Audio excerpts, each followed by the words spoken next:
mic is hot. Does that mean it's on? I think it does. Intro it. What's up, guys? Back with Figuring It Out with myself, Victoria. And Mr. David. And we are so happy to have you guys here again. So far, we have had a lot of amazing support for the podcast, whether you're watching it here on YouTube or just listening to it on the platforms that it is on. We appreciate your support nonetheless. Yeah, thank you guys. I think we're on up. This is episode number 5. So what Figuring It Out is basically Victoria and I are 24 years old and we are just making this podcast to give support to other people at our age group that, like we're going through life, figuring it out, and we're giving advice on how Victoria and I have created the life that we have so far at 24 years old. And just to remind everybody that if you are young, like you're just figuring it out like everybody else, you shouldn't feel lonely. So we're just going to give some advice on how we have structured our lives up to this point and what we've learned. Exactly. Yeah, we're not any experts at anything. We're not saying, hey, you have to do it this way, then that's how you get like us. Like, no, we are not anywhere near where we want to be yet. Yep. We are just going through the motions, going through life just like every single one of you.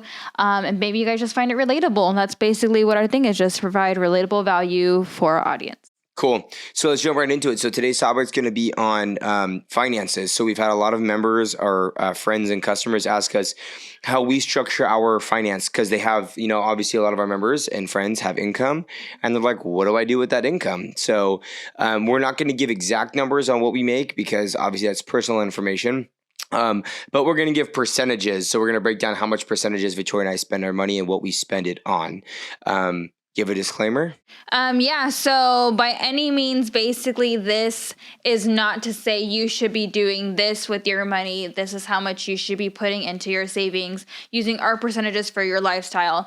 Everybody's circumstances and finances and everything is totally situational and totally by case basis. And like I said, we are not certified professional accountants. We're not advisors, like by any means. This is just based off of ours and how we structure and budget our income. We are not liable for any decisions that you guys decide to do. This is about Victoria and I. Yo money's yo money. Exactly. Cool. So let's jump right into it and talk a little bit about, first off, I would say there's 2 things that are very important. So let's lay this as a foundation. One is some people do live paycheck to paycheck, which is 100% totally cool.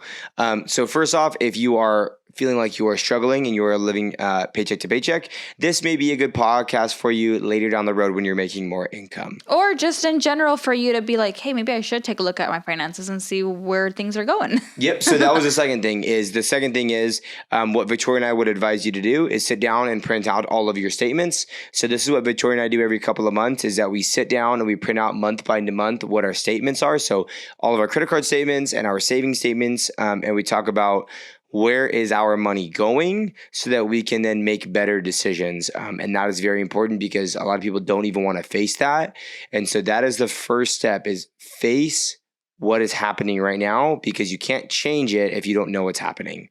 Exactly. And like David said, people don't like facing it. So finances, budgets, money, it's a very hard topic to talk about, either just with yourself or with your significant other, because again, that forces you to dive deep in there. And I'll just be completely transparent. It was tough for me and David to kind of get on the same page with this topic, more so from my experience. And what I knew money, growing up, we didn't have money. So when I had money, I wanted to spend it. And I spent myself into a lot of debt. But that is for another episode.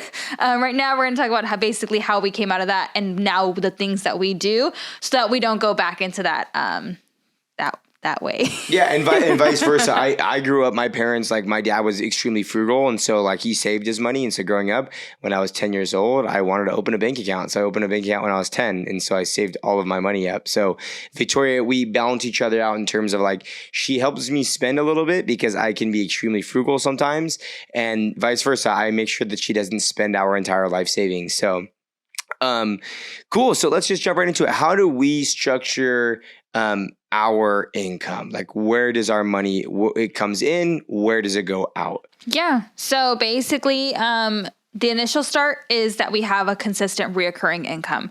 So we have that money, we have that value, we have that set amount. From there, after having that, the first thing to come out of that income every month is our expenses. Yes. And so basically expenses entail your basic necessities, things to live, things that you're not going to be put on the streets for. Literally shelter and food. Exactly. So we break it down into 3 categories, which we'll go over. So we'll go over basically our, like Victoria said, our basic living expenses. So these are like, you don't have a roof over your head or food. So those are like, no matter what, these are going to get paid. Like these are the necessities. The second thing is going to be our non-negotiables. And this is going to be different for each person. So Victoria and I, like examples of non-negotiables is like, for Victoria, it's going to be her coaching. For me, it's going to be like jujitsu membership. So like those are our non-negotiables. Every month we need to have those. And then lastly, it's going to be our luxury expenses. So these are things that you don't need and they're really like not extremely important to you, but we buy them anyway. If we slip up and we buy something at Ross, or if we go to the outlets, we buy a pair of shoes, those are going to be our luxury items. And then the fourth category, which we don't really categorize as an expense, this is going to be our savings. So how we structure our savings. Those are the 4 categories. Yeah, definitely. So as far as basic needs go, doing our math and just to give like general numbers, about 55% of our income goes straight to basic necessities. In our case, it'll be for a soon-to-be mortgage payment. It'll be for utilities, for, like David said, for food, basic necessities of life. Yeah, we're talking about like gas for your car, car insurance, your house insurance. Like those are all utilities, your internet, your phone bill.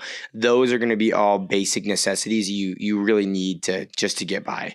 So 55% of our income goes to that. So if we use an example, let's just do $1,000 a month. That would mean that $550 goes to our basic necessities. And then second on the list would be our non-negotiables. So that accounts for about 10% of our income. And so again, to reiterate, our non-negotiables could be our combination of gym memberships or jujitsu membership, coaching, exactly. These are things that Victoria and I value a lot, and we feel like these are things that we should have, like basically no matter what. Mm-hmm. So we even accounted for, we really we enjoy going on walks. And so occasionally we'll stop at our local coffee shop and grab a cup of coffee. And so we accounted that in our budget because it's like, hey, this is something we like to do. We'd like to continue doing it. So let's set it aside as a non-negotiable because it's nice. And it's only like $2 a cup of coffee.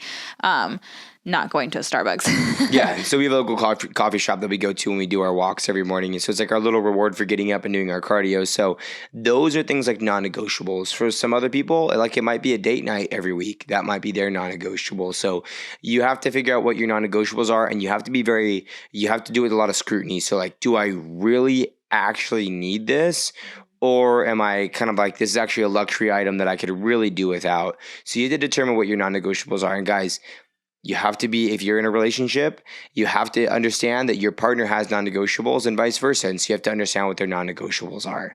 Yes, but a Louis Vuitton bag does not count as a non-negotiable. Exactly. Unless you've already made it to the point where you can afford it, then by all means, you do you, but... Yeah, if you're rocking in $25,000 a month and you're like, hey, dude, I want one new bag every month, that's $1,000, like that might be a very small percentage of your income. So that might be a non-negotiable for you. So that does change over time. Mm-hmm. Cool. But next on the list is life insurance retirement account. So about 12% of our monthly income goes to life insurance retirement, which can also be...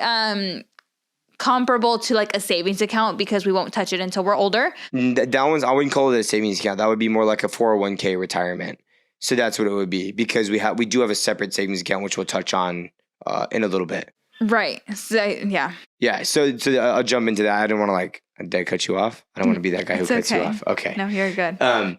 So should I dive into like why we choose life insurance and like and how we do that? Yeah, because a lot of people don't know what life insurance is. Yeah. Or they always hear about it. They don't know about it. Like Yeah.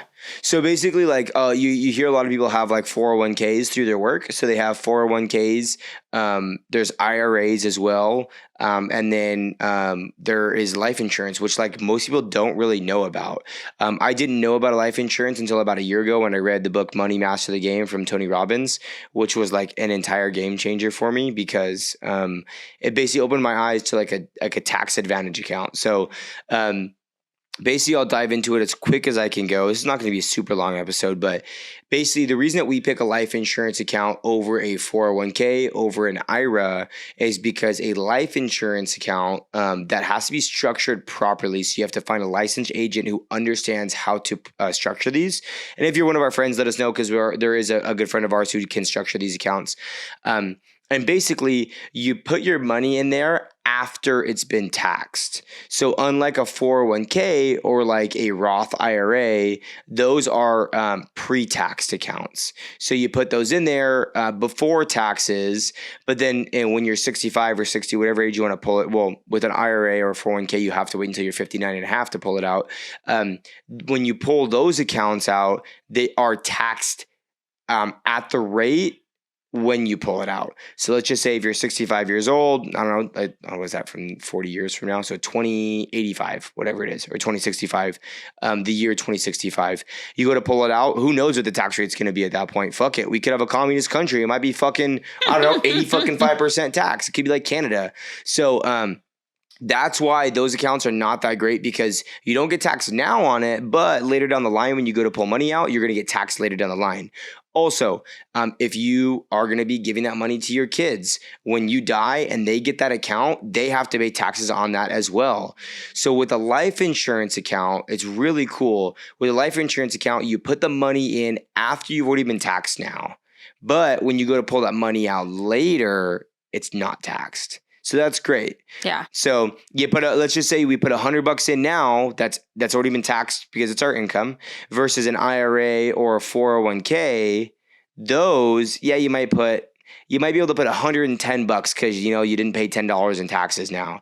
But when those grow, let's just say your IRA or your 401k, is $1 million down the line. You go to get that out, that's going to be taxed 40%. You're only going to get $600,000.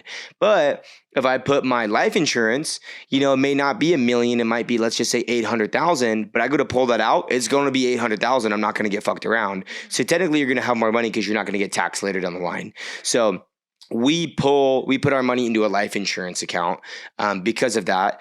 Also, a huge benefit is that you can pull that money out early without being penalized like a 401k or a retirement account like an IRA.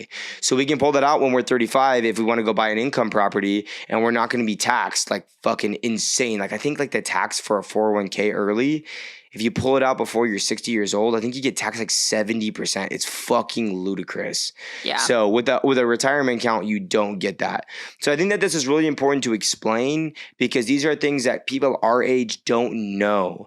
And the cool thing, guys, is that if you are our age or even in your like late 20s, 30s, the quicker you get this stuff going, these things really do their magic with compounding interest. So let's just say you put $10,000 into it now, 10 years from now, it might only be 20 grand, but then 20 years from now, it's going to be 40 grand. And then 30 years from now, it's going to be almost 100 grand. But then really where it starts to pick up speed is when it's 35, 40 years sitting there. And then now you have $300,000, $400,000, $500,000 because it like compounded and tripled and doubled and doubled and doubled. Whereas you wait until you're 50 years old to get one of these started, you're going to die by the time that it doubles. Yeah. So the quicker you guys get this started, the better it is. And guys, we have to reiterate, and we don't get fucking commission. Like we're not selling life insurance to you guys. No. These are what we do. Is the quicker you get it started, the better it is. And it can be $25 a month. It can be $50 a month. You guys, you don't have to put a shit ton of money in a month. And so the other really cool benefit is that not only are you getting the compounding interest and you're able to, pull it out earlier and stuff like that. It's not taxed later down the line. Coolest part is that it's an actual life insurance plan. So if I die, Victoria gets life insurance, or if she dies, I get life insurance. If you guys die, your kids get life insurance. And so not only are you getting the benefit of the actual investment, but you're also getting life insurance as well with it. So it's basically like a double double whammy, which is fucking fantastic. Did all of that make sense?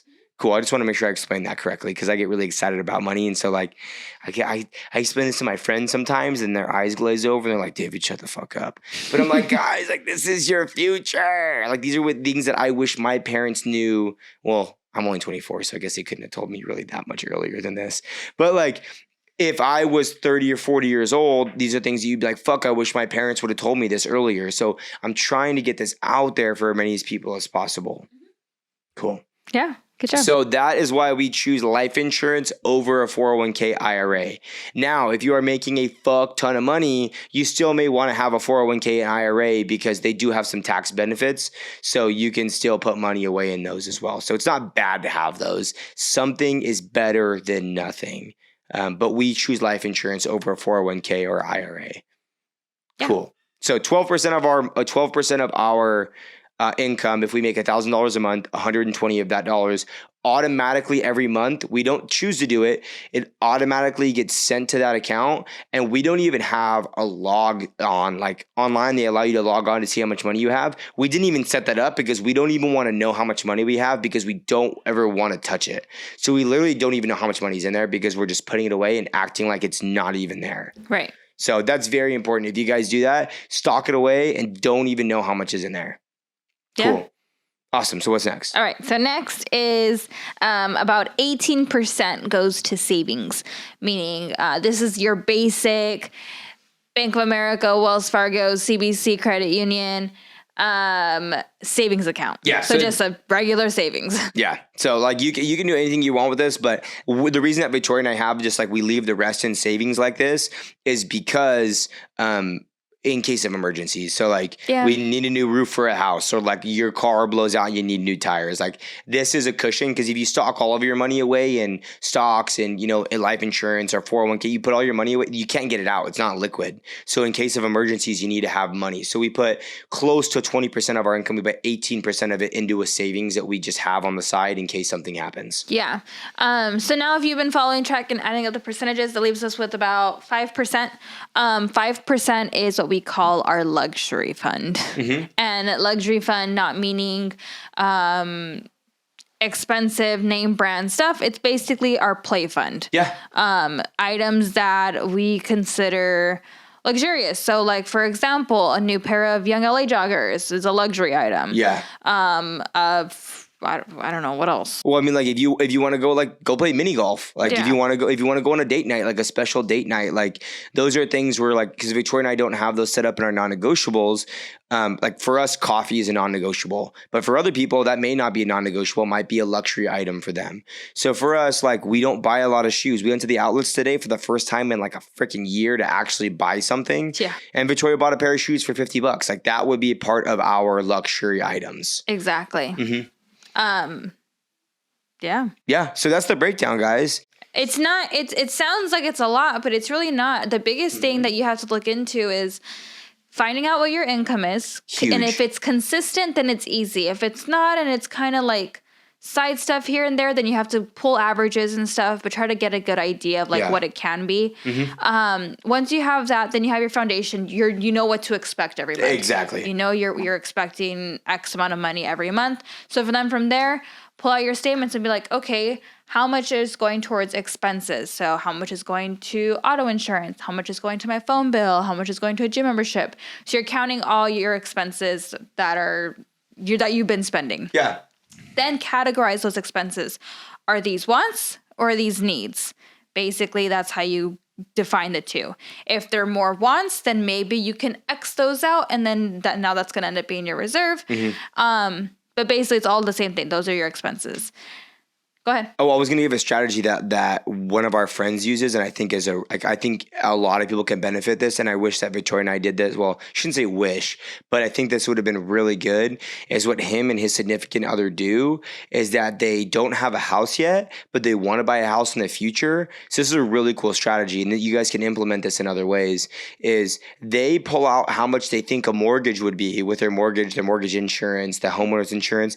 They pull that out every month, even though they don't own own a house, and they send that to a separate savings that they don't touch. And so that way it gets them used to like what home ownership would be like. And then that money's being pocketed away in another account. And then when they actually are ready to buy a home, that money they were pocketing away is their down payment. Yeah. I think that is freaking brilliant. And I know he's going to listen to this, but I want to let you know that was one of the smartest things I've ever heard for someone who's getting ready to own a house. I think that is brilliant. And so, I also want to reiterate that, guys, these are the reason that Victoria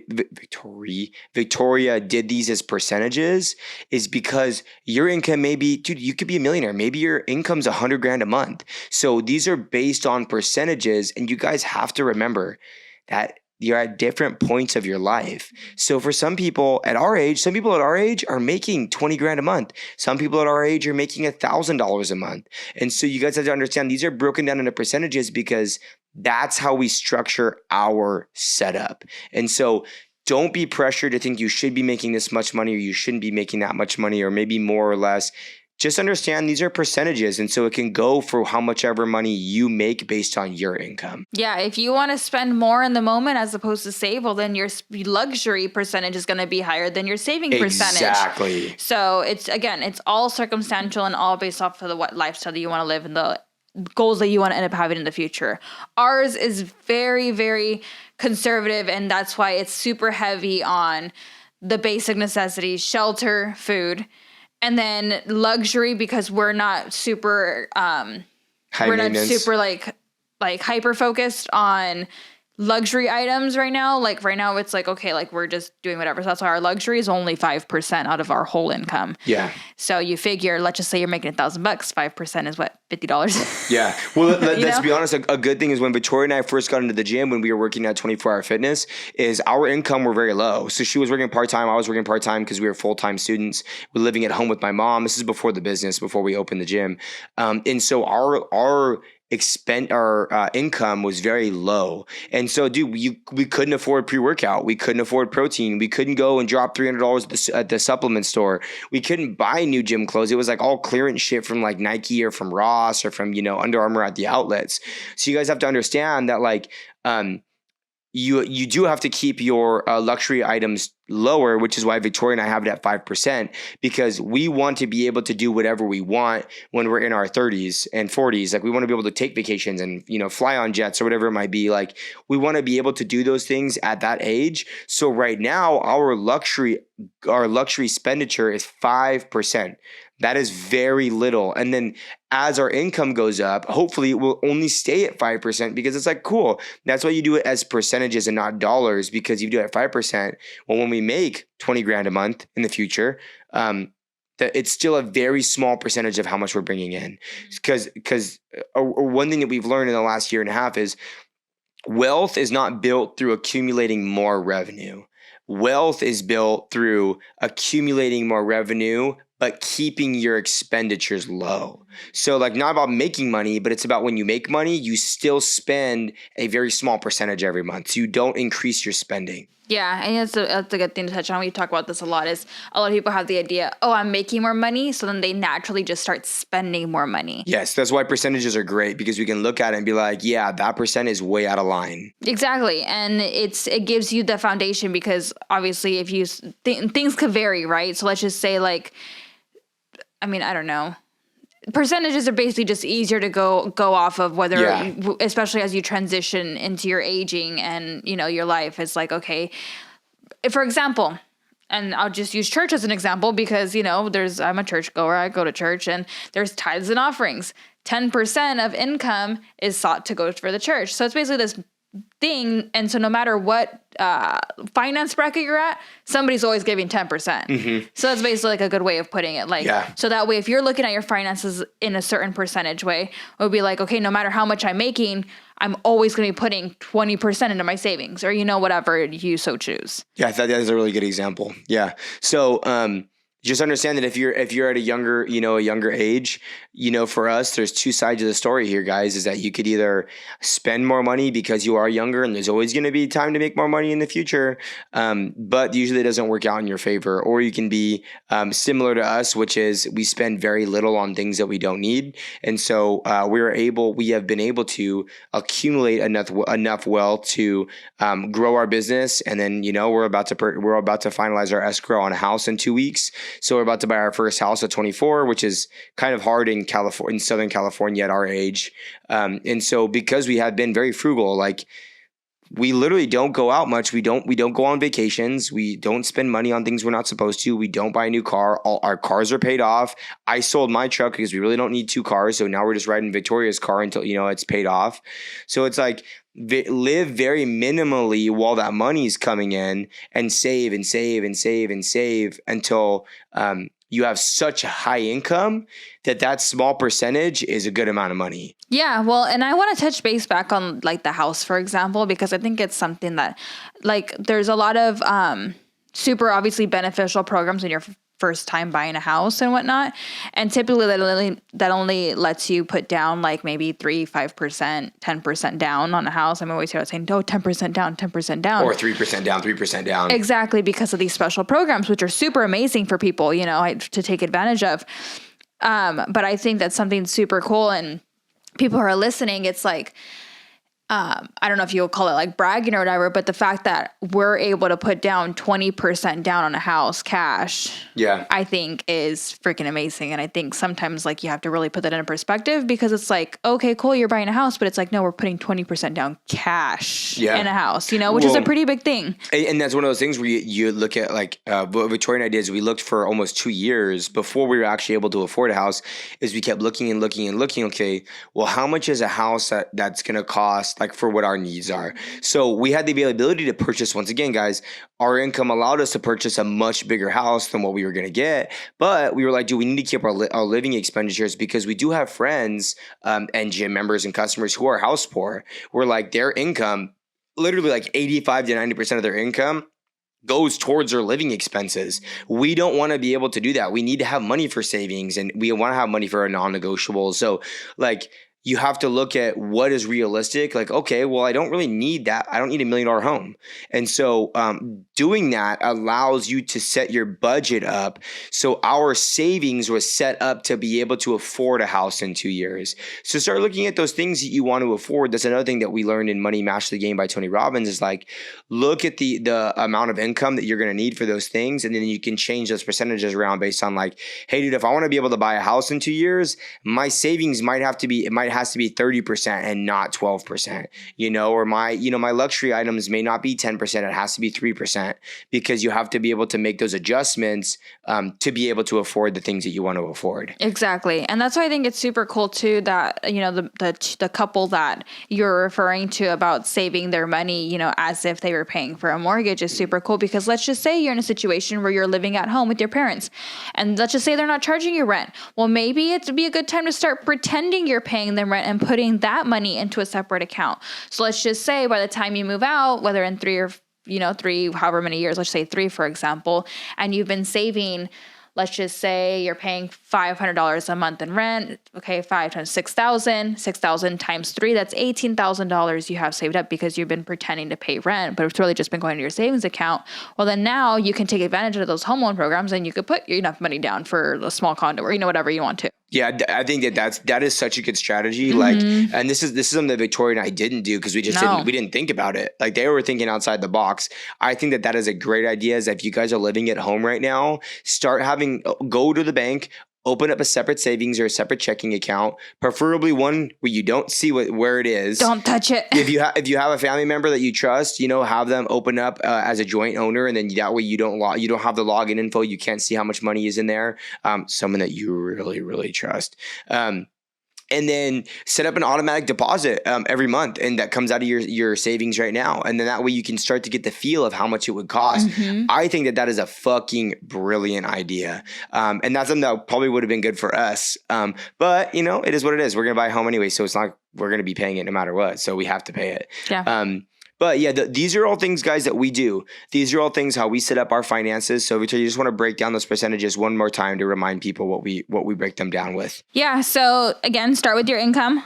For us, 55% goes to our basic needs. 10% goes to non-negotiable items, so like memberships and stuff. 12% to our life insurance, aka our retirement accounts. 18% goes to savings, and then the other remaining 5% goes to luxury items. So basically our play money. Mm-hmm. Cool. So that breaks down to obviously do 100%. So how you guys break it down may be a little bit different how we break it down. But that's how we set it up as 24-year-olds right now. Yeah. Would I set it up would we set it up any differently? If we were single and maybe we're going to be living at home with no expenses. Yeah, you're probably going to have different ways of breaking this down. But as a married couple at 24 years old who is purchasing a house, this is how we have our breakdown set up. Yeah. Now, I just want to touch on one more thing, which is if you are not making the money that you want to make, go figure out a way to go make more money. So we had this with someone at the gym where they were at a job and they were like, yeah, I don't have enough money to afford A, B, and C. And so we helped brainstorm with them like, well, how about you go to your competitor employer and go ask for a 10% raise? And he did that and literally gave him a 10% raise. Cool. That 10% literally gave him enough to be able to afford what he wanted.